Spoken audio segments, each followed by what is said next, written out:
आप देख रहे हैं कश्मीर न्यूज़ सर्विस। मैं हूं आसिफ मलिक। इस वक्त हमारे साथ बात करने के लिए मौजूद है शीबान अशाई, जो कि जम्मू कश्मीर पीपल्स पार्टी के प्रेसिडेंट है और कंटेस्टिंग कैंडिडेट है छानपुरा असेंबली हल्के से। शीबान साहब, बहुत बहुत शुक्रिया कश्मीर न्यूज़ सर्विस को वक्त देने के लिए। बहुत बहुत शुक्रिया आपका भी।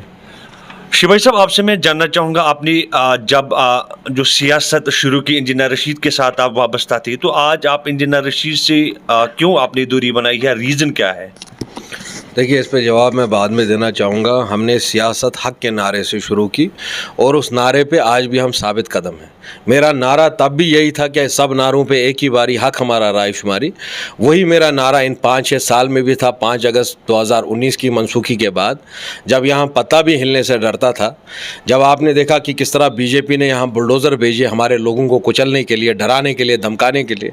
5 साल से जिस पार्टी का आप जिक्र कर रहे हैं उसका तो कोई नामो निशान नहीं है। अब इलेक्शन से पहले हर पार्टी जो है वो कोशिश करती है लोगों को रिझाने के लिए। आप मुझे तकमील करने दीजिए, जो भी आपके सवाल होंगे मैं उसके जवाब दूंगा। आपने कहा मैंने सियासत की शुरुआत की। मेरी सियासत की शुरुआत तो बहुत पहले हुई। मैं 24 साल का था जब मैं गिलानी साहब से मिला पहली बार। 2014 में हमने जितने भी हमारे हुर्रियत के रहनुमा थे उनसे बात की कि भाई बीजेपी यहाँ आ रही है, इनको रोकिए किसी भी तरीके से। फिर 2018 में मैंने प्लंज ऑफ फेथ लिया और मैंने इलेक्टोरल पॉलिटिक्स में शमूलियत इख्तियार की। फिर हमने एक पार्टी बनाई, एक मरकज़ बनाया, आप ही जानते हैं, उसमें सिर्फ एक एमएलए और कुछ सरपंच थे। उसमें मैं बाद में आऊँगा। हमारी लड़ाई बहुत बड़ी है। हमारी लड़ाई कश्मीरियों के हकूक़ के लिए। आज हमारे अलावा या पिछले 5 साल में 370 पे किसी ने जिरगे नहीं करवाए दिल्ली में। यहाँ मैंने आपको कहा कि हैदरपुरा एनकाउंटर जैसे बड़े बड़े सानिया हुए, नटीपुरा में सानिया हुए। उसके बाद आपके पास अब्दुल रशीद डार जो कुनन पोशपुरा के थे, उनकी हलाकत हुई, कस्टोडियल किलिंग हुई। तो सारी दुनिया जानती है किसने कश्मीरियों के लिए काम किया है। और आज जो ये सारे ड्रामा रचाए जा रहे हैं, ये इसकी स्क्रिप्ट कहाँ से लिखी जा रही है सारी दुनिया को मालूम है। पहले मैं आपको अपने बारे में बता दूं, अपनी पॉलिटिकल जमात के बारे में बता दूं। हम लोग उन्हीं में से हैं जिन्होंने 5 अगस्त के बाद भी हक का जो है परचम वो लहराया। मसले कश्मीर की बात अगर करने वाली कोई पॉलिटिकल जमात थी वो जम्मू कश्मीर पीपल्स पार्टी थी, शीबान अशाई था। 370-35 से के रिगार्डिंग हमने हमेशा गुपकार की जो पीएचडी है उसको हमने मजबूती बख्शने की कोशिश की। इतने सारे जिरगे हुए दिल्ली में, कुछ जिरगे तो हमने खुद करवाए। हमने बड़े बड़े पार्लियामेंटेरियंस को इनवाइट किया कि ये जो ज़ख्म लगा है वो सिर्फ कश्मीर को नहीं पहुंचा है, वो हिंदुस्तान के आइन को ज़ख्म पहुंचा है।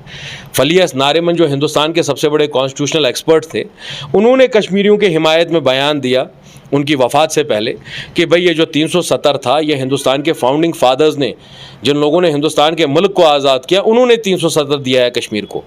370 के अंडर हमारा अपना प्राइम मिनिस्टर था, अपने सदर रियासत था, अपना झंडा था, अपना आइन था। हम सब का अवलीन फ़र्ज़ ये होना चाहिए कि हम उन सारी चीज़ों के लिए लड़े। उसके बरक्स हम कर क्या रहे हैं? चाहे एआईपी पार्टी हो, पीडीपी पार्टी हो, फारूक अब्दुल्ला की पार्टी हो, अल्ताफ़ बुखारी की पार्टी हो, सैयद लोन की पार्टी हो, हम सब तो उनकी हकीकत जानते हैं। कश्मीरी अपने दिलों के अंदर, मुझे तकमील करने दीजिएगा, अपने दिलों के अंदर तो हम सब हकीकत जानते हैं। मुझे आसिफ साहब, आप खुदा को हाजिर नाजिर जान के एक बात बताइए, कभी आपने कश्मीर में पिछले 50 सालों में कोई मंशूर देखा था? जब मेरी पॉलिटिकल पार्टी बनी एक्सक्यूज़ मी मेरी पॉलिटिकल पार्टी बनी, 1 हफ्ते के अंडर ये मंशूर जो है, ये सारे सोशल मीडिया प्लेटफॉर्म्स पे, वेबसाइट्स पे, पोर्टल्स में जो हमारे पास जो इदारा मौजूद था, वहाँ हमने वाजिया किया कि हमारे दिल में क्या है, हमारी पॉलिटिकल आइडियोलॉजी क्या है, हमारी वज़ाकता क्या है, हमारी विजन जो है, हमारा जो विजन है जम्मू कश्मीर के अवाम के लिए, वो हमने वाजिया कर दिया। ये मुझे आप वसूख से मैं बताता हूँ, जब मैं पार्लिमानी इलेक्शन लड़ रहा था आज से 2-2.5 महीने पहले, सिर्फ एक दस्तावेज़ कश्मीरियों के पास था। न एआईपी पार्टी का कोई मंशूर इजरा हुआ था, शाया हुआ था, प्रिंट हुआ था, न फारूक अब्दुल्ला का कोई मंशूर था, न सैयद लोन का था, न पीडीपी का था। ये बात हमारी सदाकत को साबित करता है। कहते हैं ना, वो बातिल से डरने वाले आसमां हम नहीं हैं, हम 100 बार कर चुका है तो इम्तिहान हमारा, कि भाई 100 बार हम इम्तिहान दे चुके हैं। जब यहाँ महजूर नगर में बुलडोज़र आया तो रशीद साहब की पार्टी में से कोई नहीं गया उसको रुकाने। सैयद लोन नहीं गया, अल्ताफ़ बुखारी नहीं गया, फारूक अब्दुल्ला नहीं गया, शीबान अशाई गया। बीजेपी का बुलडोज़र अगर पूरे हिंदुस्तान में कहीं रुका है तो वो महजूर नगर छानपुरा में रुका है। अब ये अवाम को फैसला करना है हमें किस तरह के लीडर चाहिए। वो जो आज दिन के उजाले में एक बात बोलते हो, रात के अंधेरे में बीजेपी के साथ होते। अच्छा आसिफ साहब, एक बहुत बड़ी बात मैं आपको बोलूँगा इस सियासी जमात की। तीसरे नुक्ते में हमारे मैनिफेस्टो में लिखा है there will be no alliance ever with communal forces like BJP and RSS. मेरे अलावा पूरे हिंदुस्तान में एक पॉलिटिकल पार्टी ऐसे दिखा दो जिसके मंशूर में ये लिखा हो। मेरे मंशूर में वाज़े तौर पे लिखा है dignifiable settlement of Kashmir issue as per UN resolutions. ये पहला नुक्ता है मेरे मंशूर में। कोई पॉलिटिकल पार्टी कश्मीर की इस पे बात नहीं करती है। हत्ता कि जिस पार्टी को हमने बनाया नॉर्थ कश्मीर में, वो भी अब रायशुमारी के नारे को भूल चुकी है। कल उनके ही भाई ने, रशीद साहब के भाई ने एक जगह बोला था, हमने रायशुमारी कब बोला है? आपने कितने हमारे प्रोटेस्ट कवर किए होंगे लाल चौक में? मैं उनमें से नहीं हूँ जो दिन के उजाले में एक बात बोलते और रात के अंधेरे में दूसरी बात बोलते। हम अपने लोगों की जदोजहद के लिए निकले हैं। मैं कश्मीरियों की इज़्ज़त और वक़ार के लिए लड़ने निकला हूँ। तभी ये पॉलिटिकल पार्टी बनी और तभी शीबा नशाई की सियासत इस तरह की है। शिवा साहब, ये बताइएगा, इंजीनियर रशीद को जो पैरल पर बेल मिली है जम्मू कश्मीर में जो असेंबली इलेक्शन है उसके लिए, तो कैसे देखते आप ये इंजीनियर रशीद की जो बेल है? देखिए, इसका जवाब मैंने 12 वक्त दिया हुआ है। मैंने बड़े टाइम ये बात बताई है। जितनी साजिशें कश्मीरी कौम के साथ हुई, हमने उनका इसीलिए बेनकाब किया उन साजिशों को। हम नहीं चाहते कश्मीरियों के साथ दोबारा धोखे हों। वो हो जो 96 में हो, वो हो जो 1987 में हुआ रेगिंग के बाद, वो हो जो पीडीपी की नज़र में हुआ, जिस तरह इन्होंने बेचा हमें बीजेपी को 2014 में। आसिफ साहब, आज हमें बात ये करनी चाहिए कि कश्मीरियों को आगे क्या करना है। आज जो आपकी असम्बली है वो इतनी वीक हो चुकी है कि भाई एक एमएलए की कोई हैसियत नहीं है। एक जो आपका इलेक्टेड चीफ मिनिस्टर भी होगा, एक पैरेलल पावर सेंटर बनाया गया है। चेंज ऑफ बिजनेस रूल के बाद तमाम इख्तियारात एलजी साहब को दिए गए हैं। पुलिस एलजी साहब के सब सर्वेंट है, एडमिनिस्ट्रेशन एलजी साहब के अंडर है। जो आपका एडवोकेट जनरल भी है, उसकी अपॉइंटमेंट एलजी की रजामंदी के बगैर नहीं हो सकती है। आज हमारी सारी सियासी जमातें, चाहे वो फारूक अब्दुल्ला की जमात हो, मेरी जमात हो, रशीद इंजीनियर की जमात हो, पीडीपी हो, हम सबको एक जगह मिल के पहले दिल्ली से ये गुहार लगानी चाहिए थी कि पहले हमारा स्टेटहुड रिस्टोर करिए। उसके बरक्स हम कर क्या रहे हैं? मेरे पुराने इंटरव्यू निकाल के मैं उस पर आज भी खड़ा हूँ। जो मैंने तब बात कही वो सच्ची थी और आज भी सच्ची है। मगर आज जो हम एक दूसरे पे ये टीका टिप्पणी कर रहे हैं, उससे बड़ा मकसद हमारी आंखों के सामने था कि कश्मीर को किस तरह डिसम्पावर किया गया है। मुझे खुदा रहा एक बात बताइए, रशीद साहब से मेरा इतना ही इख्तिलाफ है, आपकी पार्टी रजिस्टर्ड नहीं है, मेरी पार्टी रजिस्टर्ड नहीं है, इसलिए मैं सिर्फ एक सीट लड़ रहा हूँ क्योंकि मेरे पे एंटी डिफेक्शन लॉ नहीं लगेगा। अगर कल को रशीद साहब 30 एमएलए जीत भी जाते, उसमें से 10 एमएलए अगर बीजेपी को सपोर्ट कर ले तो रशीद साहब उनको रोक नहीं पाएंगे क्योंकि उनकी पार्टी रजिस्टर्ड नहीं है, उन पर एंटी डिफेक्शन लॉ लगता नहीं है, वो विप इशू नहीं कर सकते हैं अपनी पार्टी के वोटिंग को लेकर। ये बात तो मैं हकायक पे बेस कर रहा हूँ ना, मेरी कोई रंजिश नहीं है उनके साथ। मैं नहीं चाहता हूँ, उनको भी जिम्मेदारी से, वो एक सियासतदान है, लोगों ने उनको प्यार दिया है, नॉर्थ के लोग उनको पसंद करते हैं, उनको भी जिम्मेदारी से कदम उठाना चाहिए।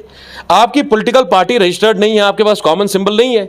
अगर आप जीत भी जाते हो 20 या 30 सीटें, इनमें से कल को अगर लोग बीजेपी के साथ भागे तो जिम्मेदार कौन होगा? मलिक साहब, आपको एंटी डिफेक्शन लॉ तब आप पे लाजिम होता है जब आपकी पार्टी रजिस्टर्ड हो। तो आप किस तरह से इतनी सीटें ले रहे हैं? तो आप गैर जिम्मेदारी का ये मुजाहिरा कर रहे हैं। मैं आपसे इतनी ही बात कहता हूँ, मेरी जदोजहद मेरी कौम के लिए, किसी कुर्सी के लिए नहीं है। पहले मेरी बात सुन लीजिएगा। मुझे ये कुर्सियों के ऑफर बहुत तरीके से आए, बीजेपी से भी आए, फारूक साहब की पार्टी से भी आया, अल्ताफ बुखारी की पार्टी से भी आया, हर पार्टी से आगे। मैं अपने ज़मीर को बेचने वाला नहीं हूँ। जितनी देर तक मैं ज़िंदा हूँ मैं मसले कश्मीर की बात करता रहूँगा। मैं 370-35 के लिए और जिरगे कराऊँगा और एजुकेट करूँगा हिंदुस्तान के लीडर्स को, उनको अपनी तरफ लाने की कोशिश करूँगा। मुझे एक बात बताइए, फार्म लॉज हुए, पंजाबी 3% है टोटल हिंदुस्तान की पॉपुलेशन के। हमारे सरदार भाई, जब किसानों की बिल आई तो इन्होंने गैरत का मुजाहिरा किया, ये सड़क पे बैठ गए और दिल्ली को वो बिलें पीछे लेनी पड़ी। हमारे से तो एक पूरी कौम से जम्मू कश्मीर लद्दाख से 370 छीना गया, जिस 370 को हिंदुस्तान ने दिया था, जो निकला है इंस्ट्रूमेंट ऑफ एक्सेशन से। हिंदुस्तान के पास एक्चुअली डोमेन कश्मीर के रिगार्डिंग 3 ही डोमेन्स पे थे, डिफेंस, फॉरेन अफेयर्स और कम्युनिकेशन। आपने तो हमें म्यूनिसिपलिटी बना दिया। आज तो हमारे इलेक्टेड चीफ मिनिस्टर की भी कल कोई वक़्त नहीं होगी, उसको एलजी के दफ्तर के बाहर खड़ा रहना पड़ेगा। इन तमाम पुरानी पार्टियों को सबसे पहला काम ये करना चाहिए था, मिन जुमला एक साथ बैठकर दिल्ली से गुहार लगानी चाहिए थी कि इलेक्शन से पहले स्टेटहुड को आप बहाल कर लीजिए। उसके बरक्स ये एक दूसरे के साथ दुश्मनी निकालने में बैठे हुए। भाई, आपका एमएलए जब कुछ करा ही नहीं सकता, वो एक एसएचओ की तब्दीली नहीं कर सकता है। हाँ, इदारा तो ज़रूरी है, एमएलए सही चुन के आए वो बहुत ज़रूरी है, मगर उनको पावरलेस बनाया जा रहा है। उस साजिश के खिलाफ हमें लड़ने की ज़रूरत है। मलिक साहब, एक पॉइंट मुझे लास्ट में बोलने दीजिए। ये हमारा मंशूर है, इसमें health, infrastructure development, education, job creation के बारे में खाका खींचा गया हुआ एक विजन डॉक्यूमेंट है। ये मंशूर विजन डॉक्यूमेंट होता है, एक सनद होती है। आप अपने लोगों को एक प्लेज दे रहे, एक वादा दे रहे खुलेआम कि हम इन चीज़ों के पीछे नहीं हटेंगे, हम अपनी जिम्मेदारियों से दस्तबरदार नहीं होंगे, हम अपनी जिम्मेदारियों को आखिरी दम तक निभाएंगे। 50 साल में आपने कोई मंशूर नहीं देखा। आज फारूक साहब भी बोल रहे हैं मैं इतनी नौकरियां दे दूंगा, आज सजाद लोन भी बोल रहे हैं काश्तकारों के लिए मैं ये स्कीमें ले आऊँगा।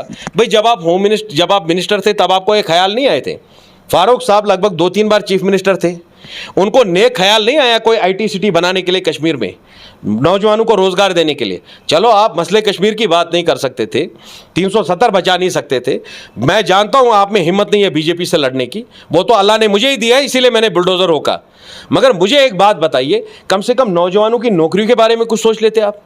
नहीं, आप सुनिए, अल्ताफ़ साहब कैबिनेट मिनिस्टर थे, कितने कॉलेज खोले उन्होंने कश्मीर में? वो तो एजुकेशन मिनिस्टर भी थे ना, अल्ताफ़ बुखारी, अपनी पार्टी वाले, बैट वाले। जो बैट वाले हैं वो तो उनको तो अल्लाह ने इज्जत दी थी, वो कैबिनेट मिनिस्टर थे एजुकेशन के। कितने एजुकेशनल इंस्टीट्यूट्स ने खोले, कितने मेडिकल, कितने डेंटल, कितने फिजियोथेरेपी, कितने लॉ कॉलेज अल्ताफ़ बुखारी ने खोले। आज जब शीबा नशाई ने ये मंशूर, अगस्त 2022 से ये मंशूर पब्लिक डोमेन में है, कोई इलेक्शन से 4-5 दिन पहले मैंने मंशूर नहीं निकाला वोट के लिए, मैं सिर्फ एक सीट लड़ रहा हूँ। आसिफ साहब, मेरे मुखालिफिन को इतना डर क्यों लगता है मेरे से? इसीलिए डर लग रहा है क्योंकि हमारे पास वो विजन है कश्मीरियों को लीड करने के लिए। हमने 2014 में ये बात बोली, मैं आपको बयान दिखा दूंगा मेरा, कि मैंने कहा कि भाई जो भी पार्टी बीजेपी से अलाई करेगी वो जमीन बोस हो जाएगी। कल ही के दिन आपके सजाद साहब यहाँ इंडिया टुडे कॉन्क्लेव में बोल रहे हैं 10वीं बारी कि इस बार मैं बीजेपी के साथ नहीं जाऊंगा। भाई जब तब आपको समझा रहे थे कि ये फिरका परस्त जमात है, ये कश्मीरियों के दुश्मन है, तब आपको समझ नहीं आ रही थी। आज उमर अब्दुल्ला और महबूबा मुफ्ती का कहना है जितने भी इंडिपेंडेंट कैंडिडेट है कश्मीर के अंदर जो असेंबली इलेक्शन लड़ रहे हैं, दे आर ऑल। मैं पहली बात मैं इंडिपेंडेंट नहीं हूँ, पहली बात मैं इंडिपेंडेंट नहीं हूँ। कश्मीर की सियासत मेरे दरवाजे से शुरू हुई है, रीडिंग रूम पार्टी मेरे बुजुर्गों ने बनाई है। उमर अब्दुल्ला, महबूबा मुफ्ती को बोलो मेरा नाम लेके बोलो, अगर हिम्मत है उनमें। उतनी हिम्मत नहीं है अभी उनकी, इतने बड़े नहीं हुए वो अभी मेरा नाम ले सके वो। सीधी बात है, एक आदमी है जो अगस्त 2022 से बोल रहा है मैं बीजेपी के साथ नहीं हूँ, वो उन्होंने किसी और के ज़िम्मन में कहा होगा जो इंडिपेंडेंट प्रॉक्सीज़ है, आपको भी मालूम है प्रॉक्सीज़ को फील्ड किया जा रहा है, वो मेरी बात नहीं कर रहे। अगर किसी और मेरी हरीफ पॉलिटिकल जमात में दम है तो मेरा नाम लेकर बात करें, फिर हम कंपेयर करेंगे कि मैंने क्या किया है अपनी सियासत में 7-8 साल में, मेरा क्या कंट्रीब्यूशन है कश्मीर के लिए और उनका क्या कंट्रीब्यूशन है। मेरा श्रीनगर शहर के लिए जो विजन डॉक्यूमेंट 2019-18 में आया, श्रीनगर म्यूनसिपल कॉरपोरेशन का विजन डॉक्यूमेंट, वो पढ़ लीजिए। अगर वैसा दस्तावेज पिछले 100 साल में आया हो, मैं सियासत छोड़ने के लिए तैयार हूं। ये मेरे मंशूर में से कितनी पॉलिटिकल पार्टियों के मंशूर निकले हैं, कौन कौन कहां से कॉपी पेस्ट कर रहा है। अच्छा, यहां पे लिखा हुआ है कि हम BPL फैमिलीज को 5,000 रुपये माहाना देंगे। ये जो आज पार्टियां बोल रही है ये बातें, ये कल तक इनके दिमाग में क्यों नहीं थी जब ये कैबिनेट मिनिस्टर थे? तब इन्होंने ओल्ड एज पेंशन क्यों नहीं बढ़ाया 1000 से 5,000? आज क्यों फारूक साहब को याद आ रहा है? आज क्यों अल्ताफ बुखारी को याद आ रहा है? इसलिए उमर साहब ने, महबूबा मुफ्ती ने जो बात कही होगी वो किसी और के लिए कही होगी। अभी वो इतने बड़े नहीं हुए कि वो शीबा नशाई का नाम ले सके। अगर हिम्मत है तो नाम लेकर बताएं। शिवा साहब, ये जो अभी कोalition चल रही है नेशनल कॉन्फ्रेंस और कांग्रेस के बीच में, जो अलायंस यहाँ पर चल रही है, तो कैसे देखते हैं आप इस अलायंस को? नेशनल कॉन्फ्रेंस और कांग्रेस, पहले तो ये नेशनल कॉन्फ्रेंस नहीं है, ये नेशनल कॉन्फ्रेंस का एक टुकड़ा है जिसका नाम NC फारूक है। असल नेशनल कॉन्फ्रेंस वाले कोई और ही है। असल नेशनल कॉन्फ्रेंस हमारी आंखों में वो पॉलिटिकल पार्टी है जहां गुलाम अहमद शाह साहब 17 साल जेल में रहे, शेख जबार साहब 15 साल जेल में रहे, हिसामुद्दीन बांडे साहब 10 साल जेल में रहे। महाज रायशुमारी मेरे बुजुर्गों ने चलाई है। रीडिंग रूम पार्टी किसी और ने बनाया और आज हल का निशान किसी और ने हाईजैक कर लिया है। 82 में शेख साहब के गुजरने के बाद ही मेरी नज़र में नेशनल कॉन्फ्रेंस खत्म हो गई है। आज की जो ये NC है इसको मैं नेशनल कॉन्फ्रेंस मानता नहीं हूं, पहली बात। दूसरी बात, आपने कहा इनका अलायंस हुआ है। कांग्रेस के प्रेसिडेंट कौन है आज? वो कल तक बीजेपी में थे। नहीं, जो यहां के जम्मू कश्मीर के प्रेसिडेंट है तारिक करार, कल तक बीजेपी PDP के MP थे। पहले तो कांग्रेस इतनी बांझ हो गई है, वहां कोई सीधा आदमी इनके पास बचा नहीं है, मुझे माफ करिएगा। कांग्रेस में क्या कोई भी साफ शरीफ और नफज आदमी नहीं था आपको लीड करने के लिए?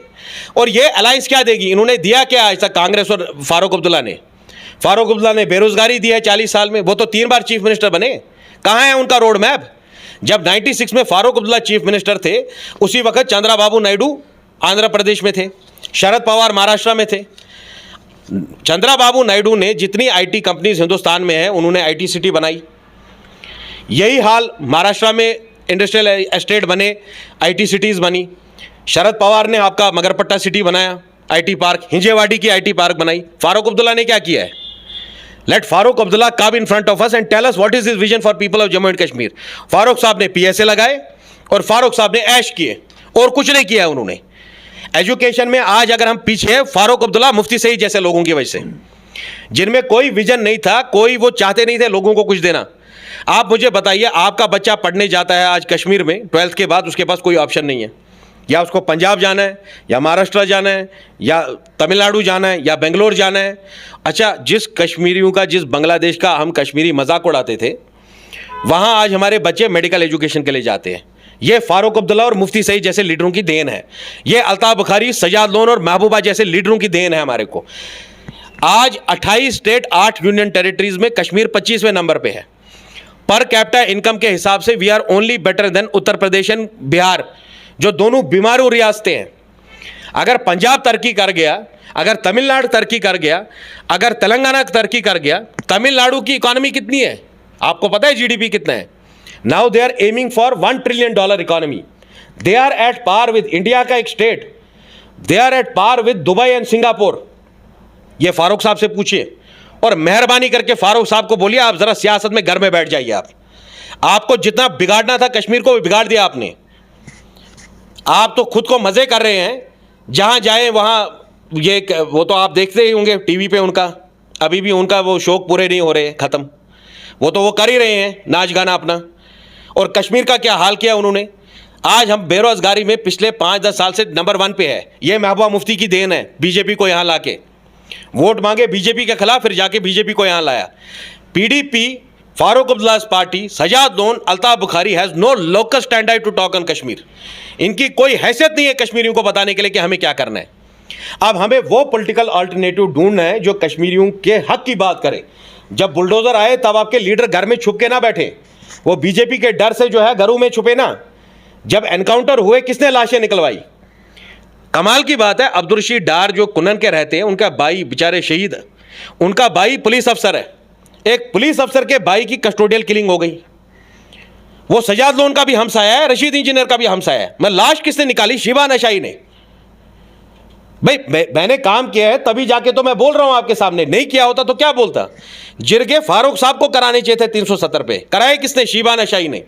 आपके मीडिया में जितने भी दोस्त हैं दिल्ली में, उनसे पूछ लीजिएगा, वो हैरान हो गए कि एक 31 साल का नौजवान जिरगे करवा रहा है कश्मीर पे। वो बुला रहा है पार्लियामेंट मेंबर पार्लियामेंटेरियंस को।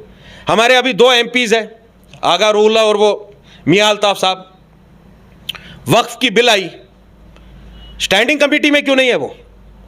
अगर असदुद्दीन ओवैसी MIM से एक ही MP है और वो पार्लियामेंट्री स्टैंडिंग कमेटी का पार्ट है, जो स्टैंडिंग कमेटी आपको एम्पावर करती है कि अगर कोई भी इस बिल में तरमीम हो, अगर जो हम सजेशन देंगे it has to be incorporated.